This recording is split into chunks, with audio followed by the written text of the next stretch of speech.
I'm I get really curious, so I love to answer questions about finances because I know it can be a really sticky thing. Talking about money is scary, right?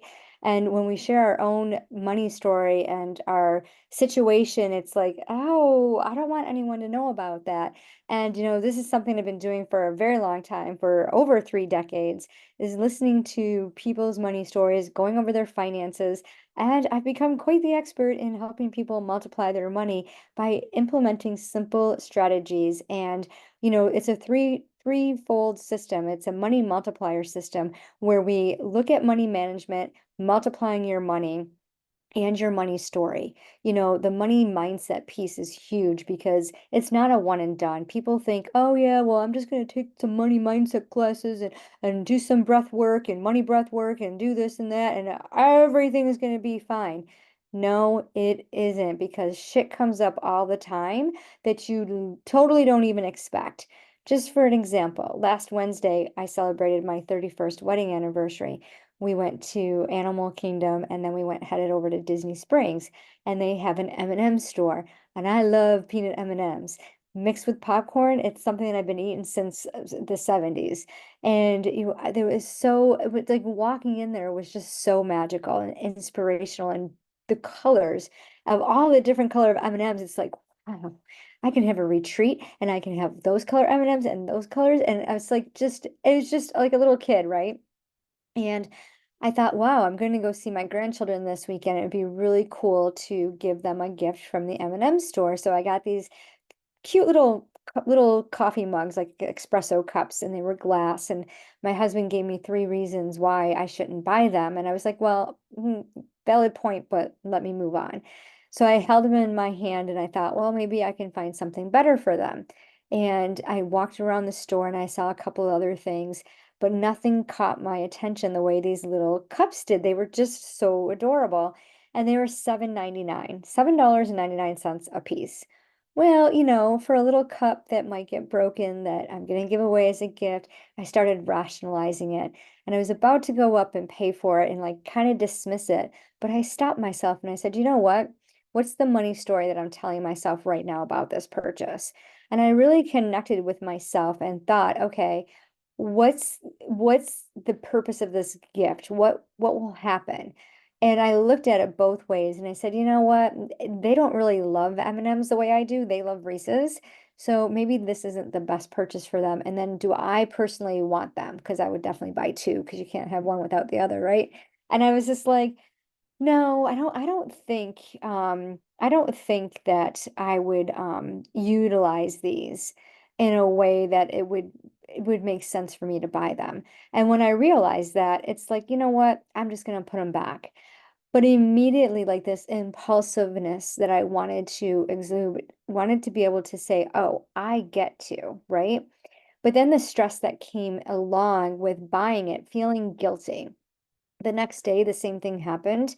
We went to Publix and they had, I have a fun money account. Okay. So one of the ways to break free from financial stress is to create money buckets. And when we create money buckets, every dollar is accounted for. Our money is accounted for. We don't have to worry because we know, okay, that that money is specifically set aside in a money bucket or an envelope, to also known as a checking or a savings account.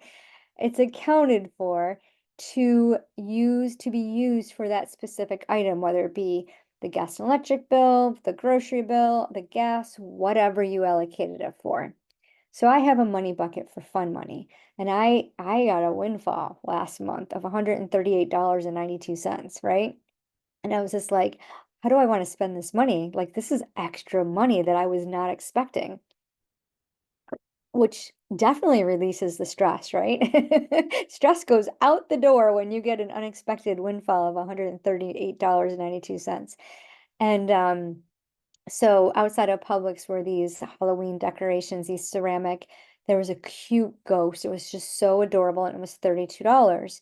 And my husband liked the pumpkin, and I liked the ghost. And it's like, well, he's like, well, where are you going to put it? I go on the front porch. Well, the plants are there. And then where are you going to store it? Because storage is an issue. And I said, in the closet with all the other decorations. And then I looked at it and it was just like, I don't want the pumpkin, I want the ghost. And I don't want a pumpkin and a ghost. I'm not going to get two ghosts. I'm not going to get two pumpkin. And there's two sides to the door, and it would be out of balance. So I literally talked myself out of it. So these are some of the conversations that go on in our heads when we're talking about money. So how do we break free from this financial stress? We take care of ourselves. We think about our purchases. Instead of buying things on an impulsivity, instead of ignoring our money, instead of buying things when they come in front of us or paying bills with credit cards or using all of our money to put it all into one place. Like, for example, I have a client who would pay their rent with a credit card, and then when they got their money would pay down the credit card, and then they would use that credit card to pay their rent again, so they never had money to pay their rent. If they're strategically paying off their credit card every month, that works, but it doesn't work if there's a balance and you're in earning interest. It's not good. So it will work if you know how to leverage debt. And that's one of the things I teach in the Wealth Accelerator. So as I was looking at this reasoning, like what do we need to do to be wealthy, to have security in money? Because some of you, we all have different reasons of why we want to be wealthy and what that means to us. So when you think about your wealth and you think about the stress that your money brings you, what's the one word that comes to mind? Go ahead and share that. What is the one thing that comes to mind when you have financial stress? Yeah, you're like worried about the bills being paid on time. Like, do I have enough money from my commission to cover the mortgage? I went through that when I first launched my insurance business. So, I'm an independent insurance broker, and you guys plug in here. If you're self-employed in the United States and you want to see if you can get health insurance cheaper than what you get it in the marketplace, if you don't have a subsidy, this would, and you're self-employed, this plan would probably work for you. Just drop the word healthcare in the comments, and I will send you a DM and connect with you and ask you some questions. But little commercial there. So when I started my insurance business, I wasn't making any commissions, right? It took a good 3 to 4 months to build up clientele, to sell my first policy, to get my first commission. But I still had to pay my mortgage. I had to pay my gas and electric. I had to buy food. And I had, pension income coming in, but it wasn't enough to cover the expenses. So I had to supplement that. And thankfully, I have investments that generate income. And then I use that to pay my bills. And then once the monthly income came in, it was awesome. And then, of course, I had my coaching business. And so having these multiple income streams definitely relieves the stress that you might have when it comes to finances. But again, if you're not paying attention to it, it doesn't matter because the stress is never going to go away. So I'm going to ask you, what keeps you up at night? Is it worrying about money? Is it worrying about whether or not you can take that trip? Is it worrying about going on that trip because you don't have enough money? This happened to one of my clients. Her family was going skiing for the winter holiday. And one, she didn't like skiing. Two, she didn't have an outfit. Three, she didn't really have the money. And the type of job she had, it was her busy season. She really didn't want to take the time off from work. So she was literally having sleepless nights, anxious, full of anxiety because she didn't want to say no, but she didn't want to go either. She didn't want to invest the time, energy, nor the money into going. And so when we, started working together, we sat with that and we worked through that because even though it was a past experience by the time we started working together, it's still something that directs your financial decisions right now, right? Because buried in our subconscious are ideas, are stories that we have that create the stress. So even if you've cleared it from your conscious, it's still stuck in your subconscious and it dictates how you're going to move forward and make those decisions. So by creating the money buckets, it relieves that stress because you already know that the money's available and it's in that pile. And this works as long as you're disciplined not to touch that money bucket for other things. You don't want to have the mentality of I have to borrow from Peter to pay Paul. So when you think about the stresses that you have, go ahead and share those. What are some of the financial stresses that you have about money? You know, Um, Going to weddings. Yeah, weddings are huge, right? You got to travel. There's a lot of destination weddings. So when you think about that stress that it puts on you, like, oh, I have to come up with extra money. I got to get a plane ticket. I got to get a hotel, and if you're in the wedding, right? The expense of getting, all the things, the bridesmaids or the tuxedo, the gifts, everything, it just keeps piling up and piling up, right? And it's like, oh my goodness, how am I going to ever make it work? And then you get creative with your finances. So what are some of the things that you do to find the money to go to these destination weddings? Yeah, you use credit cards. You borrow from mom and dad. Yeah, mom and dad get a lot. Mom and dad are not the ATM. But yeah, I know a lot of people who borrow from their parents, or their parents just feel guilty. I have friends down the road that they're wanting to pay their daughter's rent. She just moved back from Japan, and they're like, "Well, we want to get a house, and I think we'll pay my daughter's mortgage." I'm like, "Let your daughter pay her own mortgage. She's like 30 years old. She has a full-time job." So why? Why do you put that financial stress on yourself? What is that all about? Really digging deep into it. Do you have a money bucket for you to be able to cover your adult child's mortgage? If you do, fantastic. Then why are you here? You don't need me, right? You already got it figured out. You got so much money, you give it to your daughter. Everyone put their hand out. Yeah. And this is what happens, right? When we don't pay attention to our money, we just automatically, oh, I got this, I have it, but then you really don't. And then when it comes to yourself, you're like, wait a minute, I'm still working and I'm 65 years old and I'm working. Why? To take care of my kids? No, our parents didn't do that for us. And if you know what, wealthy people don't do that. Okay. I'm going to say that I'm just going to be blunt, right? If you are a millionaire, you are not supporting your kids unless they're disabled, unless they need your help for some reason, or you're exchanging it. Because I had a client back in Rochester, New York, who owned a business and a plumbing business, construction business, something of that nature. And when his kids got to be of age, he would have them come to work for him, and then they would lack off, and like the other workers would be like, "Oh, you're going to show them favoritism and this and that."